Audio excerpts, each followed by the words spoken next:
Now it's time, Alan. You and I have both seen The Naked Gun. I am a huge fan of Police Squad, the series, which I watched in first run. I saw it. I have seen all the Naked Gun films multiple times. I like the first one. I like the third one. And the second is not as good, but that's okay. I like the second one. But I want to know, what did you think of Naked Gun? Naked Gun is, it's a reboot. Definitely a reboot. We recast all the great characters. Only one returning from the original. And then new directors, new writers. I will say that throughout the movie, I found myself constantly saying how the original would have done that joke better. But in the end, I have to say I laughed. I laughed out loud. I laughed out loud many times. The audience I was with laughed out loud. And I think it's a solid comedy, which suffers from what most comedies do, and that's a weak third act. But having said all that, I'm okay with it. But the original Naked Gun series is much better than this. 69. Well, that's a simple short review, but why don't you go into it with more depth? And I will as well, but go ahead. Okay. Well, I was just giving you general, but if you want to talk about it. Okay, so it's done by the director of Pop Star. He's from The Lonely Island, Akiva Schaffer. Pop Star is a hell of is one of the funniest movies of the last 10 years, in my opinion. And I loved Pop Star better than this. And the reason is that as a comedy, Pop Star is from the mind of Lonely Island. There were no rules at that time, no rules that they had to follow. The problem here is there are rules to follow with the Naked Gun. And I think they made their version of a Naked Gun movie, but they didn't make a Naked Gun movie.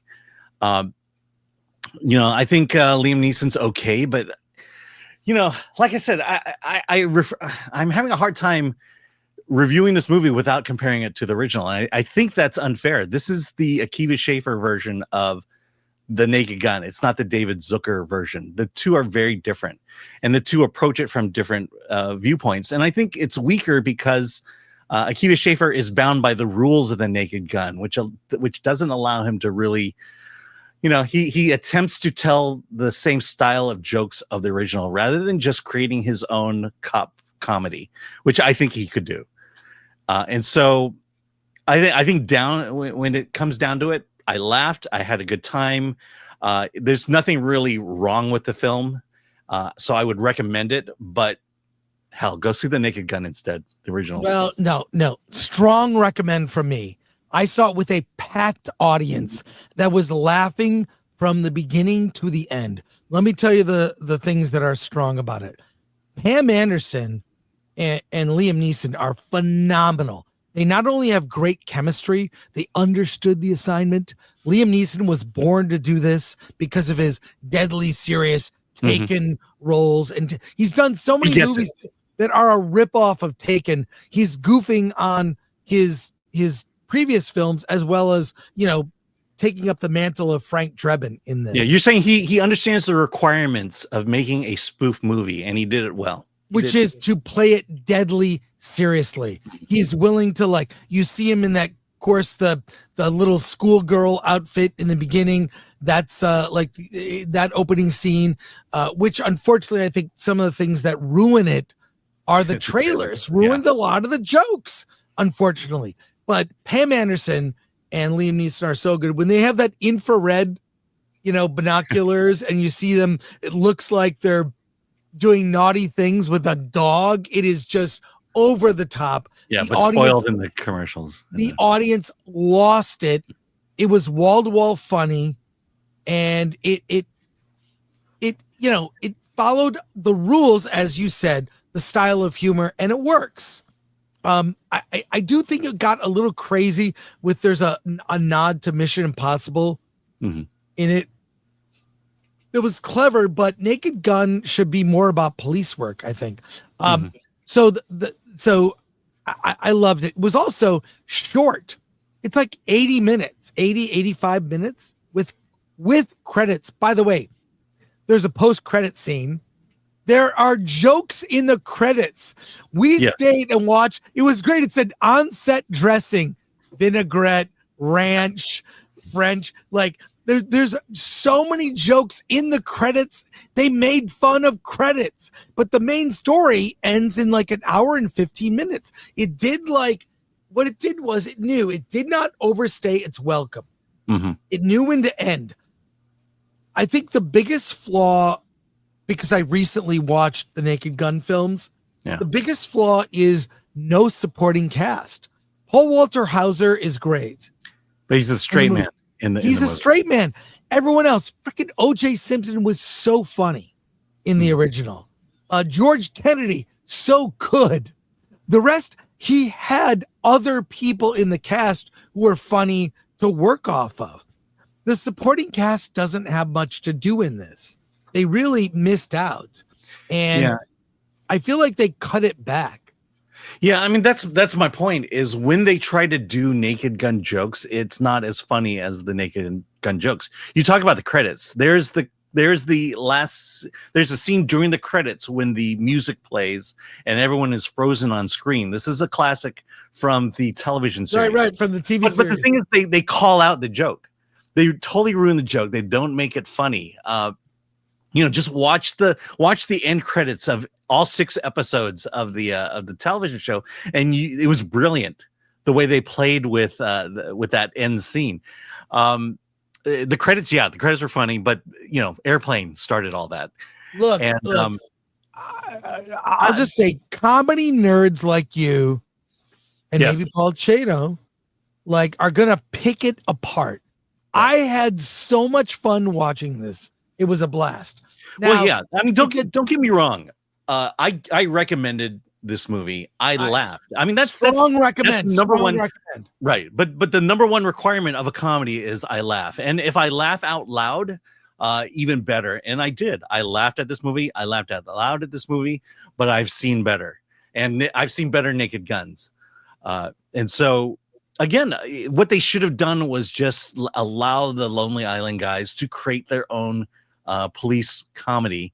And I think it would have been better because they're not bound by the rules of the Naked Gun. They could follow their own rules and break all the rules they can in it rather than being limited by the Naked Gun. And one of the things, there's nothing woke about this movie. They don't even really make fun of woke stuff at all, which I think is smart. Well, things that were funny. The whole you shot him in the back as he was running away. Oh, that was great. That was great. That got one of the biggest laughs. That was good. Yeah, no, it was that. I mean, and to me, that was okay. The moment that they kind of winked at the audience, and say, "Okay, this is our woke moment," and then yeah. But it was great. It was funny. What I mean is, by not doing that, it doesn't date the movie. The movie, if they did tons of jokes like that, I wouldn't want them to do that. It would date the film. The film seems timeless in that sense. Like what's funny in this works. What's funny in the old, but God, I love those old movies. I watched them all recently. I was watching clips on YouTube when I got home. Like, oh God, this was great. Everything about it was. Well, when you say dated, I think of Airplane and realize, my daughter wouldn't know anybody in Airplane. Yeah, I mean, it did. I mean, they missed out in this. They should have had more cameos and better supporting cast. That's the thing that doesn't, that's what was missing. Was lots of cameos of tons of people, a supporting cast that actually has something to do and they're allowed to be funny, because Paul Walter Hauser is very funny in real life. He can do funny, but he's the straight man in the whole film. Right. So, the other thing is, look, I like Danny Houston. I think he was the wrong choice for the villain, because I think you need a well-known celebrity who you would not think as a villain to play the villain. You had Ricardo Montalban. I guess you could see him as a villain. Or Robert Goulet. Robert Goulet. I mean, that's the quality of villain I wanted in this movie. Yeah, I mean, yeah. So, look, I loved it. Had a great time. I think the thing is, see this with a packed audience. Yeah. See it packed this weekend. audience. Yeah, see it this weekend. Find the screenings that is most crowded and go to that one. Yeah, because you'll have more fun. But everyone just, I mean, I know I miss jokes because people laugh too much. Mhm. But so, and also what's refreshing about this, we haven't gotten comedies in years. I hope this movie does well in the theaters. I hope it gives people permission to make comedies again, Mhm. right? Like, why have we stopped doing that? I mean, that's the thing. You know, Yeah. the people that are humorless, people that don't get the Sydney Sweeney jeans ad joke. It's a pun, okay? Not a whatever you read into it to fit your political agenda Mhm. to vilify certain people. It's just fun. It's a return to that. And what's funny is I remember going to the movies. There was a comedy like this every month. Every month there were good ones that are not so good, but they were constant. This is like a glass of water after walking through the desert. We haven't had this in so long. Yeah. Well, we're also still waiting for that woke or the parody of woke culture. That's something we desperately need. Not another woke movie. I think by the time it got made, it'd be out of date. Yeah. So. I think the biggest problem with comedies, or why people don't make comedies anymore, is the idea of punching down. Right. And right now, every joke is punching down. You mentioned a jeans ad is punching down.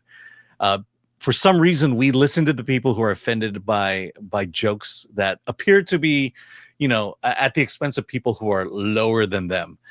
And I think you need to punch down, you need to punch sideways, you need to punch up, you need to punch in every direction. That's the only fair way, and the only way to create a comedy that you're free to just explore. And basically, why comedies work is because it's saying things that you think but can't say out loud.